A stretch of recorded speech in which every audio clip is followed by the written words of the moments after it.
Thank you for the privilege of introducing Margaret Frisbie as one of our newest river heroes. As an executive director of Friends of the Chicago River, Margaret has dedicated her last 12 years to revitalizing the Chicago and the Calumet rivers and inspiring people to fall in love with and connect with them. With her smiling grace, she has defied doubt, neglect, and inertia to resculpt Chicago's second shoreline so that people can touch the water again. When told places could never support habitat for fish and wildlife, she had designed and installed fish hotels along a riverwalk that she helped to create in the center of our downtown area for people to see. When told that the rivers were steel-girdered sewers, she moved people, our mayors, Senator Durbin, and countless others, to embrace the waters as a natural treasure, cultural icon, economic driver, and recreational asset for communities across the city.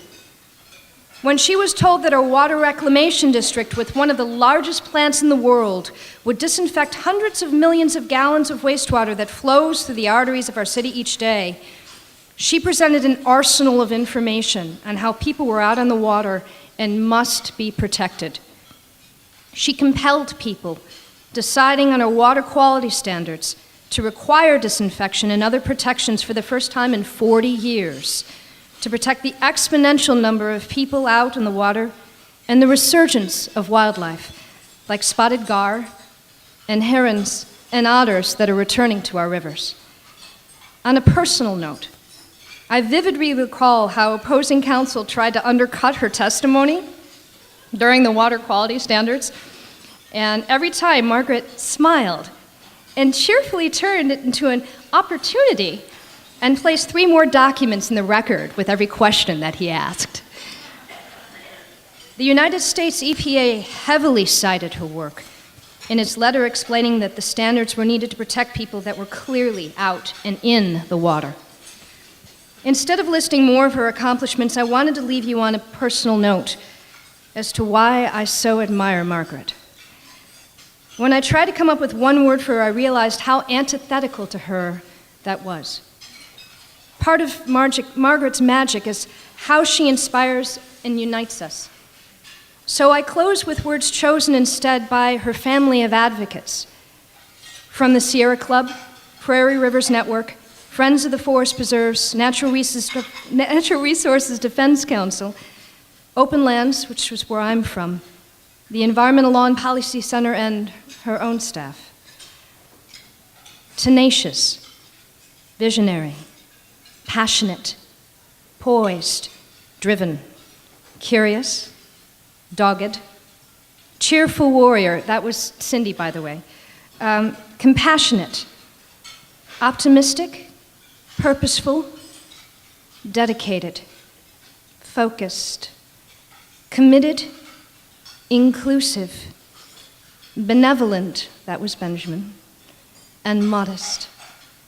And as Albert Ettinger has said, besides all that, she's just a wonderful human being. So, Margaret?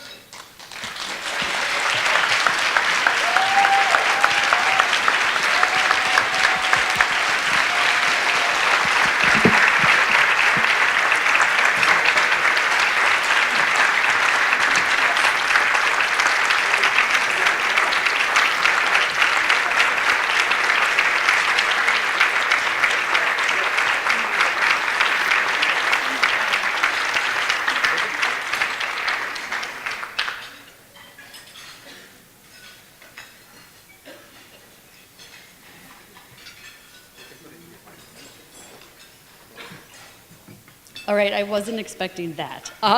So give me a moment, but thank you, Stacy. I'm so honored to receive this award, especially in the room of these people. I've been writing and rewriting what I might say tonight, and as I listened to every new speaker and the plenary panels at breakfast and lunch, I thought, ooh, okay, what do we say here? But what I realized is that me, like everybody here, we're all representing others. And for this award, I really feel like it starts with the people that founded Friends of the Chicago River. Robert Cassidy wrote this amazing article in 1979 called Our Friendless River, and he couldn't believe that in the city of Chicago, this beautiful waterway, it was fenced off, it was polluted, and no one was doing anything about it. And so he wrote this article and called for action, and 100 people came to the first meeting and said, you know what, we want to help, but what do we do? And so I feel like that this award is for those people. It's for Robert Cassidy. It's for all of the volunteers, all of the partners that we have worked with over the years, and all of the people at this table right here who are either working with us and Friends of the Chicago River, are our staff, or my husband, who has been quite involved in many river activities. And so this award belongs to all of us.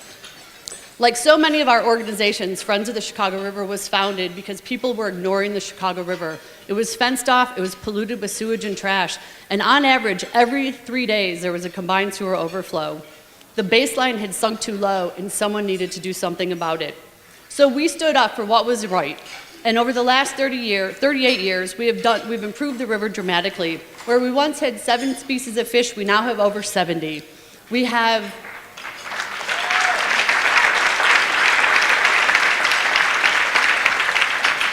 the river abounds with wildlife. We have beavers, we have muskrats, even in the downtown. We have turtles, and as Stacy mentioned, we even have returning river otters, which is really exciting when you listen to scientists talk about what kind of water quality you need to make that happen. And people use the river. I mean, we're talking not that many years ago, there were no public put-ins, there was nobody kayaking, and now we're having special meetings about traffic with canoes and kayaks and water taxis that didn't exist. And now we're like, oh, it's too crowded, what should we do? I mean, it's just incredible. And people are hiking, they're biking, they're fishing, they're walking, they're reading, they're living, they're working along this river. And it's so transformed, you can't believe it. We did this by working with school groups, with partner organizations, with corporations, with school children. It's everybody that we could get down to the river, near the river, to help and get excited, and including and especially US EPA, which was a strong partner for the work that we've done. And we've actually transformed the Chicago River to a place where it's the center of many communities and is becoming a haven for wildlife. But at the same time, while we've achieved so much, we know our work isn't done. Until people can swim in the river and it's really truly a place where wildlife can live and thrive, we have more work to do. Our natural resources are sacred. We need to protect our water, we need to protect our air, we need to protect our wild creatures and our wild lands. And if we do so, we protect our people too. This year has been particularly challenging. Day after day, you wake up and it feels like there's an edict that is undoing the good that has been done. But when I remember the people that came before me, and I think about all of the ideas and the ideals of the people that I've heard this week and the people that I've met in this room that represent millions, I know that we're gonna win, we will prevail, and I thank you for having this opportunity to celebrate with you. Thank you very much.